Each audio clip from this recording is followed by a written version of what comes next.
Hey, welcome everybody to CapX Cards. Today we're going to review a 7 vintage card PSA submission, which I recently received back. And unfortunately for me, this is going to be another barely break-even submission, if it even breaks even when it comes down to all the nickels and dimes. So we'll go through that, and I'll show you exactly what I paid for each card and how much they would likely sell for. And I've got a couple of them that have actually already sold.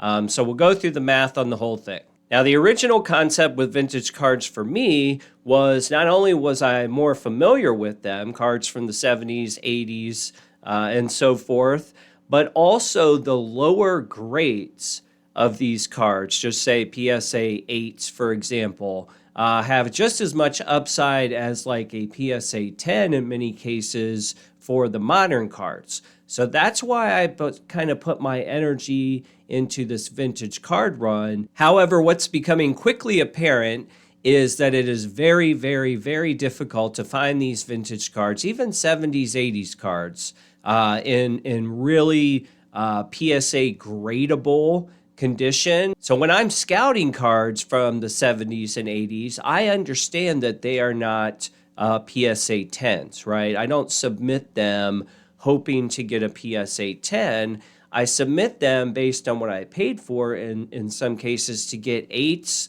8.5, something like that. And in those cases, it would still definitely be profitable. However, what's ended up happening is the allocations I'm making for PSA 8 instead of a PSA 10, they're just wrong, right? So I'm ending up with 6s and 7s, and then that's not profitable. And so we spend a lot of time and we don't make any money. All right, so let's jump in. And if you're new here, I always use images of the slabs because I think it's easier to zoom in instead of me trying to hold a slab up to the camera. So if you wonder why I'm using still images, I think you'll see it's a better experience for kind of analyzing the cards. And if you're interested in any of these cards, all of them are fairly inexpensive due to the grades that they received, and they are available on our eBay store. There is a link for the eBay store down in the description. All right, first up here, we have a 1974 Oscar Robertson. And like most NBA cards in the 70s, this one typically has huge off-centering issues. And this one, when I purchased it, obviously the centering looks pretty good, especially if you compare it to its peers. But as you zoom in here, you can see it does have some almost surface imperfections. It's not ingrained in the card. This is almost a photo or color imperfections across the card. So there's not actually like scratches in the gloss or anything like that. 3 of the 4 corners are decently sharp, if you will. So this one up here definitely has some roundness to it. And you do have a couple more printing imperfections, as you see this dot here. And I believe there is another one down here. So you put it all together despite the centering. If you take off for the corners and you take off for the, let's just say the image quality, or, maybe the eye appeal overall of the colors, then, the 6 is probably fair. I was really hoping for an 8, but as I look at it more closely and recognizing the new harder standards, this doesn't really surprise me. All right, next up, we have a 1996 Fleer Kobe Bryant number 203. And 90s, this is a relatively more modern card out of other things that I submit. And it turned out pretty well. Got a mint 9 on this one. You can see that the corners are fine. There might be a little ding up here overall, but came pretty close to getting a 10 on it. And I'll take it, especially with the mediocre results for the others. All right, next up, we have a 1998 Skybox Thunder Peyton Manning rookie card, number 239. I felt pretty good about this one. If you got a 10, it was worth over $100. These corners look good. I can't imagine that there's too much centering issues here. You can see that there is a little ding on this corner. Some of these other speckles, though, I think are really just dust on the slab itself. But for whatever reason, and we can take a look at the back too, for whatever reason, at the end of the day, this ended up with an 8. All right, next up, we have another Kobe. I was lucky enough to get a 10, the only 10 in the batch. And this is not a huge Kobe card, and this is one of the ones that already sold for me. I think it sold for about $90. I might have been able to hold out for a while to get 100 out of it, but considering the results of this whole thing, I just decided to put it on for a quick sale. Next, we have 1987 Fleer Charles Barkley. This is second year card. I thought it looked really good. As we zoom in, though, you might be able to pick off some of these print imperfections. Corners are good. This is a set that is highly sensitive to centering, and I compared this card with several others in the set that received 10s, and the centering on it was, at least in my opinion, the centering was very good. So where did the 8 come from? I'm not 100% sure. Everything's clean on the back as well. Really could have used a 9 to boost this overall order, but it didn't happen. All right, next up we have a 1996 Fleer Metal Allen Iverson. I picked these cards up at a card show, and you can see the top corner in this one, but I can tell you that the overall surface of this card was very, very nice, and it's actually the next card in our submission. But for whatever reason, it got a 6. I know these metal cards are hard to grade. All right, next, apparently the better of the two on my Allen Iverson was only good enough for a 7.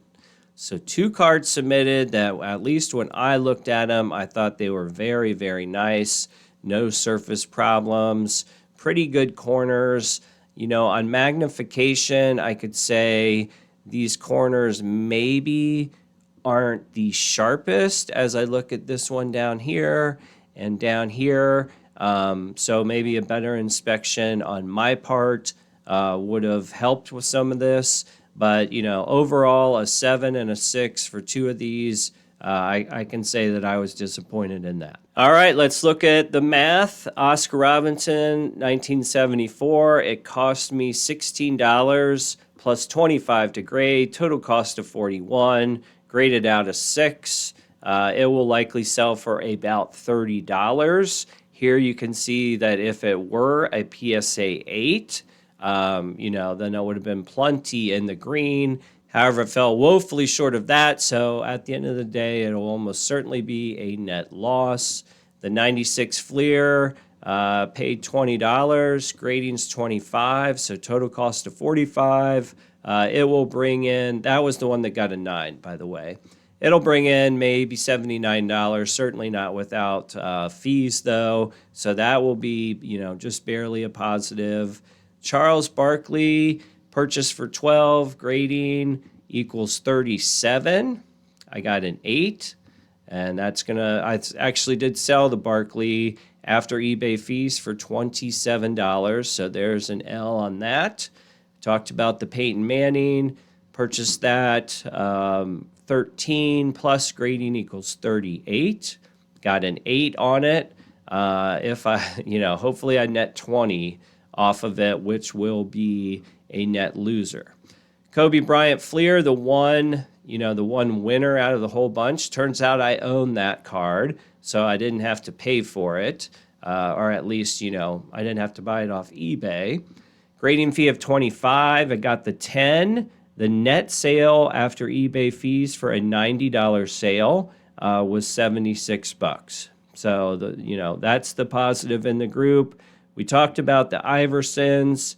Looks like I bought them each for $5, plus grading, though, so they were $30 each. Got a 7 and a 6.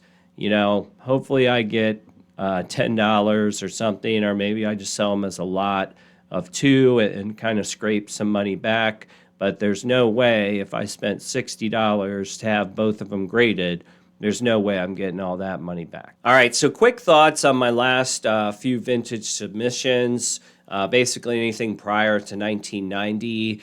Number one, my criteria is simply not harsh enough, but there is a reason for that. All right. So if I'm buying, let's just say that Oscar Robinson, I'm purchasing it off eBay, or even if I'm purchasing it at a card show, there's not 29 of them to pick from.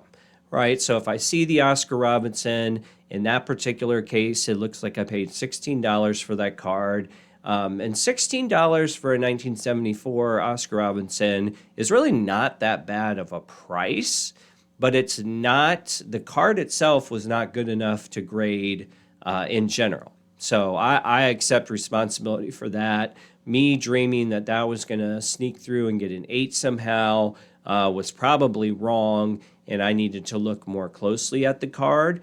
However, the Oscar Robertson represents the bigger problem in this vintage game for me, or the bigger challenge, and that is if you're going to scope out cards, and I have a whole laundry list of ones that I scope out that are sort of profitable at the 7, 8 threshold, finding those cards is not easy. There are dozens to choose from on eBay, but there are not dozens of well-centered, four-sharp cornered examples out there. To complicate things further, the best examples in the vintage world are often marked up quite considerably, almost to the point where they're priced at a PSA 7 or a PSA 8 without, and you still have to submit those cards to get that grade. So,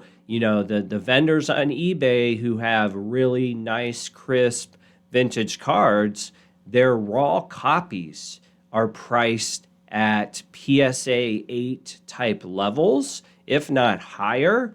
So that's a risk that I'm not willing to take. I'm not going to pay PSA prices, submit the card, and then get a PSA 8 back, because that's basically a losing venture by itself.